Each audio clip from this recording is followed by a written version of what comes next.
no ụwa which is ndị anakwa ife ike kwa ha ma ọkwa onye ụwa ha ọsọ were afa wee nye ozi echi ga anụ afịa nke ime ha ya onye ọzọ ka ị na-enye oke a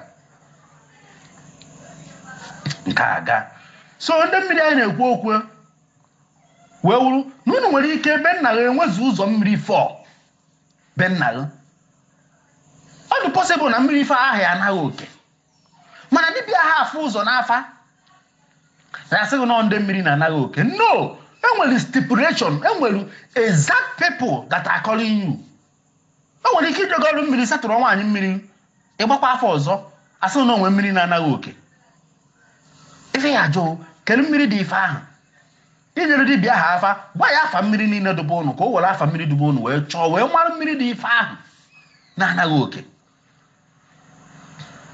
unu na-anụ secondary another way ya eji wee mmanụ ndị na-akpọ oku na mmiri na ndị akpọ oku na mmiri dị items ha gbara ugwu ụta nwoke ọbụla na-eje mmiri mana nwaanyị ka ọ na-ejekwu emere oriri na mmiri ahụ wụ nọma nwaanyị mmiri ka anyị na-ejekarị and ijekwu nwaanyị oriri nwaanyị ka ihe mere nwaanyị nke oge ife nwaanyị na-eri ewu nwunye ewu ka ife nwaanyị na-eri nwunye ọkụkọ mana ọ bụrụ na mmiri na-akpọ na ndị mmiri na-akpọ oku wee jụọ ese wee sị ha kedu ife mmeji wee bịa mmiri a ha wee gwa ọgụ were oke ọkụkọ wee bịaba kwuchisịra ngwa mana ọnwa owu nwoke mana nwaanyị ka ị na-ejekwu na nwunye ọkụkọ were ile ugwu eze gị ọnụ ma a na ọ bụrụ nwaanyị mmiri na-anaghị oke nọ ndị mmiri ma nọ nwaanyị mmiri gị na-anaghị oke nọ ndị mmiri ife na-anaghị oke nọ particularly the mmiri arụsị nwe mmiri ahụ energy of that water na-anaghị oke kwara ibu were oke ọka iri gwa mmiri ahụ n'ọnya ka ịbịara n'ọbee ka ịbịa n'ọnya ka ịbịa ime oriri exact mmiri ahụ n'ọnya ka ịbịa imere oriri imeri oriri ọ bụrụ na nwaanyị na-ejekwu nwoke ịma na oke ọkọ ka ị kwesịrị ije ma ọ wụ mkpi ka ị kwesịrị iji wee jekwu nwoke ahụ ewee gbaa afa wee gbaa na mmiri ahụ na-anaghị oke si were nwunye ewu ma ọ bụ were nnekwu ọkụkọ ma anọghọ mmiri nwaanyị dị ife ahụ ma a na-agha gbara nwaanyị na nwaanyị nwee mmiri ahụ na ọnwa arụsị nwaanyị n'ebe ahụ were nnekwu ọkụkọ ahụ ma anọ ndị mmiri ka ị na-ejekwu sometimes ife nke ụmụ nwaanyị na-eji adọba complicated hụ na mmụọ nwaanyị nwere ike iri oke ọkụkọ rie nwunye ọkụkọ mmụọ nwaanyị nwere ike inwe iri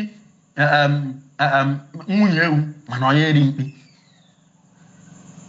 so na mmụọ ahụ nwere ike isi were oke ọkụkọ wee bịaba o nwekwara ike ọ were arụsị nwe mmiri ahụ na-anaghị oke ọkụkọ ikekwa ụlọ nwoke ka ọwụ ifuge so dibịa niile ịgba afọ ọfụma ka a marụ kedu ndị a na-ejekwu na mmiri ahụ ijefu ọ nwaanyị mmiri ka ọ ndị mmiri ka ọ mmiri na onwe ife na-anaghị oke ka arụsị nwe mmiri ahụ na onwe ewu ife na-akpọghị oke all these things are very important. Ịghọtago? All these are very important n'ije ọrụ mmiri ahụ.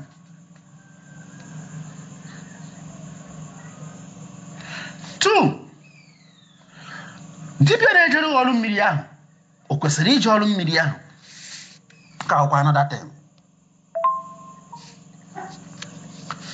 Dibịa na-eje ọrụ mmiri ahụ o kwesịrị ijere gị ọrụ mmiri ahụ o tozuru etozu ije ọrụ mmiri gị ahụ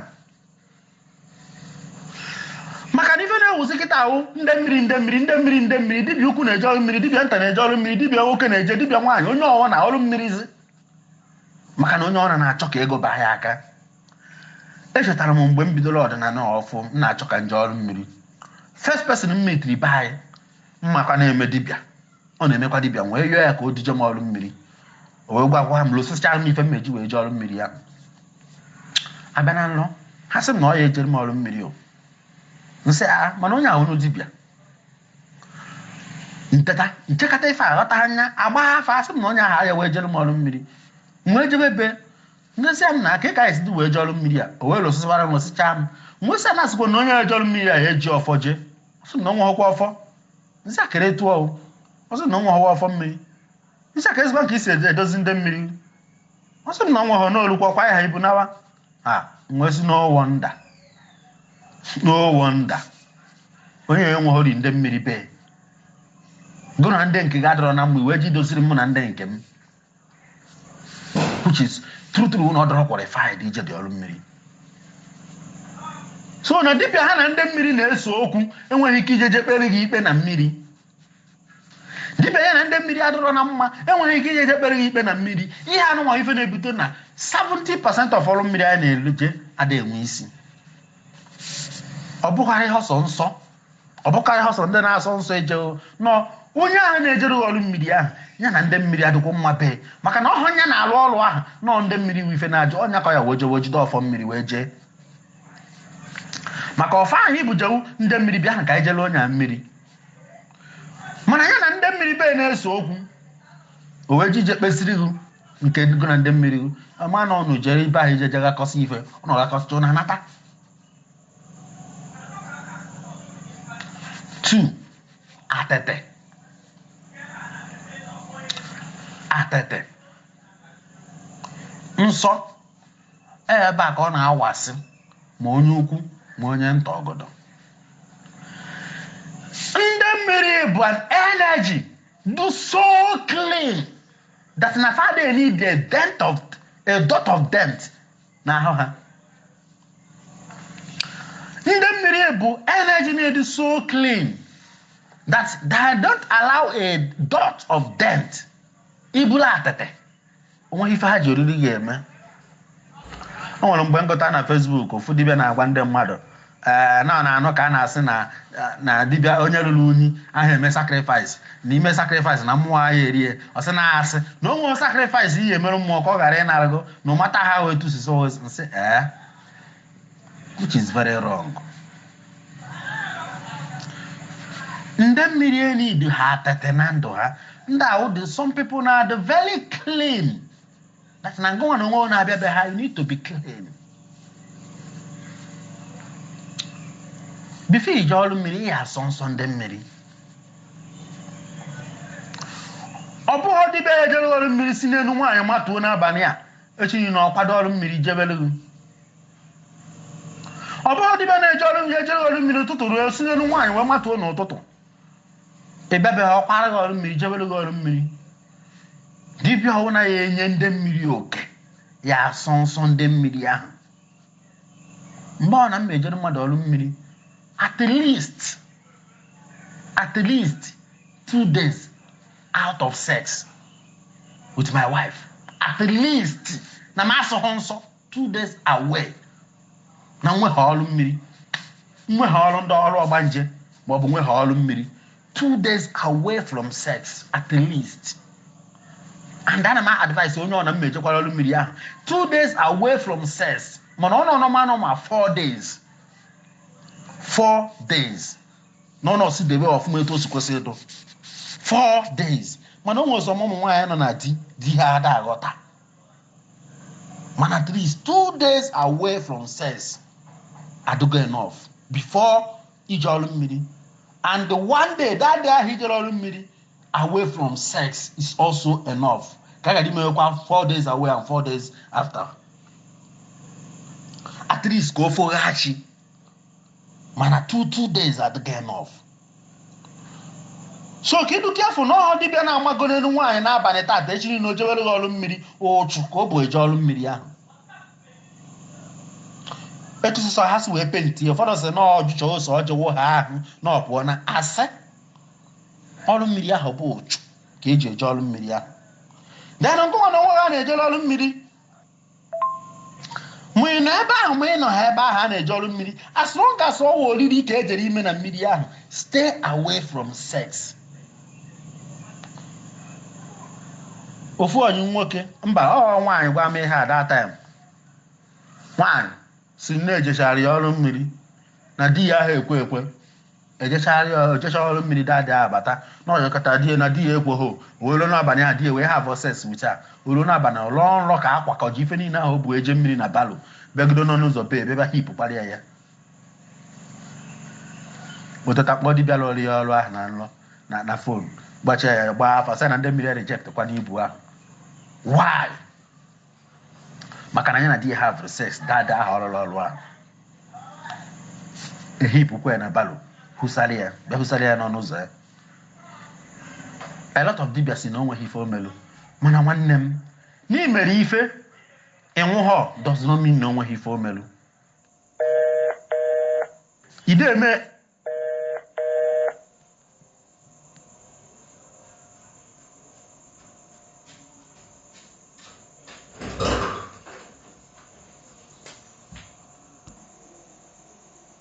and enwe does not mean na the retaliation aya wa abịa.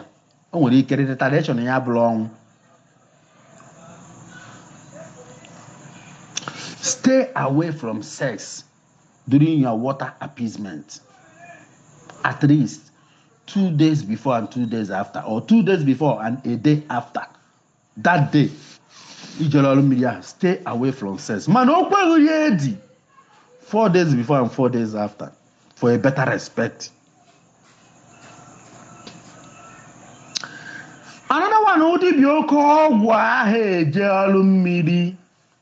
Dibia bukọjuru ọgwụ n'ahụ ya. Dibia nyojuru ọgwụ n'ahụ ya. Dibia oke ọgwụ ahụ eje ọlụ mmiri.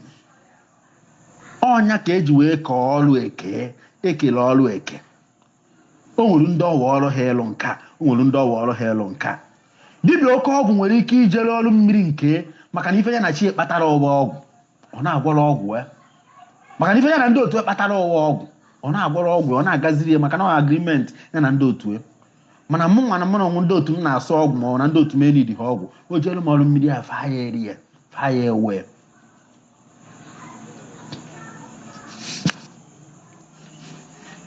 Ịghọtago?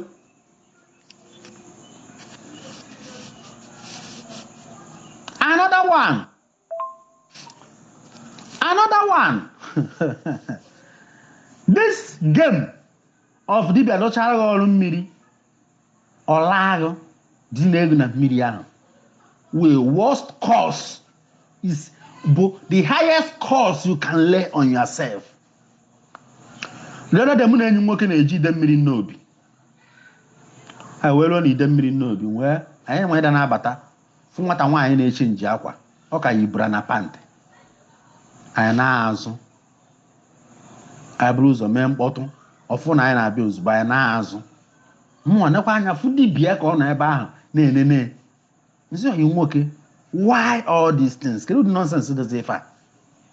Also my brother na ọma họwụ. Kuchisi ike kwa ọ na ya abịa ha ebe ahụ tọchukwu ụmụ ife ha ya eme na mmiri ahụ. Kedu reason ihe eji wee jere nwaanyị ọrụ mmiri? O wee result ọ na nwaanyị ya asa ha na mmiri ahụ. Ka esi eme ya ọkwa n'ịlụwara nwaanyị ahụ ọrụ rụchaa finish ọlụgụ time ahụ ya asa ha kwakọrọ ibu pụwa. Ọ nọ na mmiri sala onwe ya, ọ sacha ahụ gbagotaba.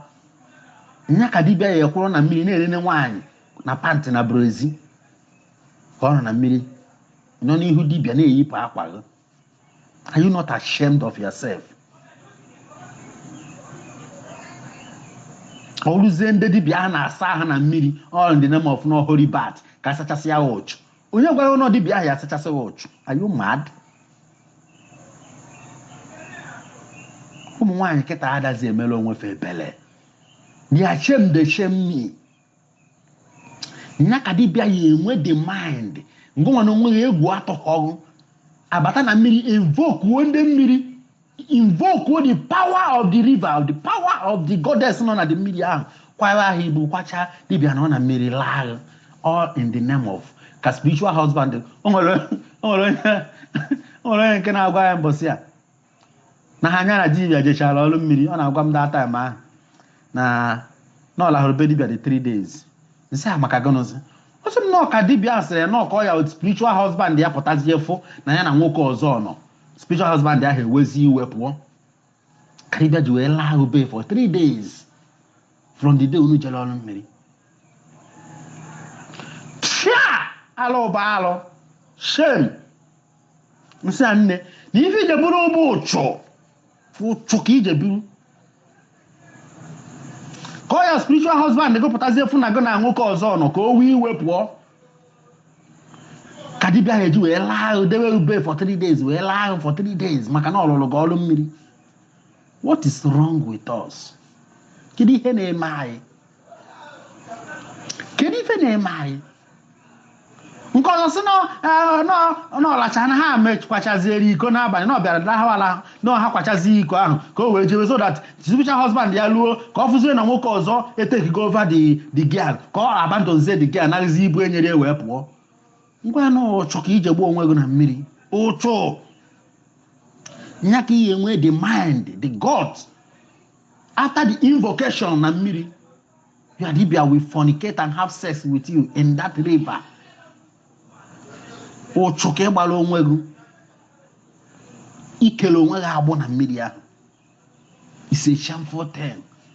Ijechi ụdị ọrụ mmiri abata ịjọba mmadụ dị ka mụ ike nke eze mere mụ gbagodoro gị afa ka mma na dị ọrụ mmiri ọ gara aga eridoro m afọ iji wee gwa gị na ije gbuo onwe gị ụchụ na mmiri ọ gala. You disgraced yourself n'anya ndị mmụọ na ndị mmadụ. Onwe onye nwere right ịwụghị ahụ na mmiri.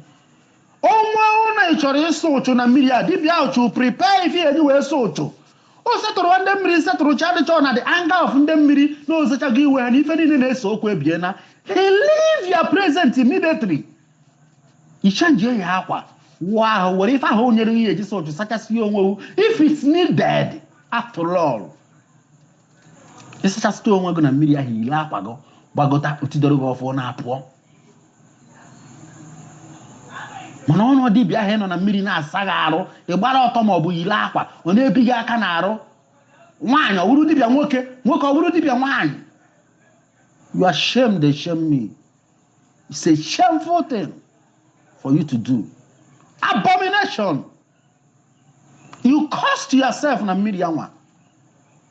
Itere onwe gị pọtị. Stay away from it.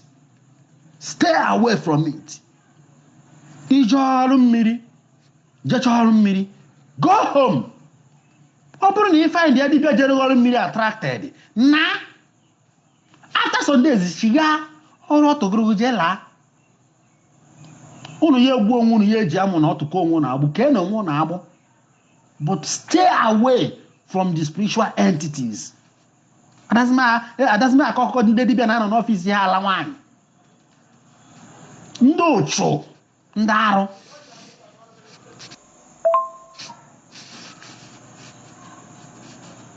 Dibịa ụna ya bụ ọrụ chala ọrụ ọgwago na ya edinelu before ọrụ ahụ progress ya. It's a bastard. It's a useless coward imbecile dibịa ka ọwụ.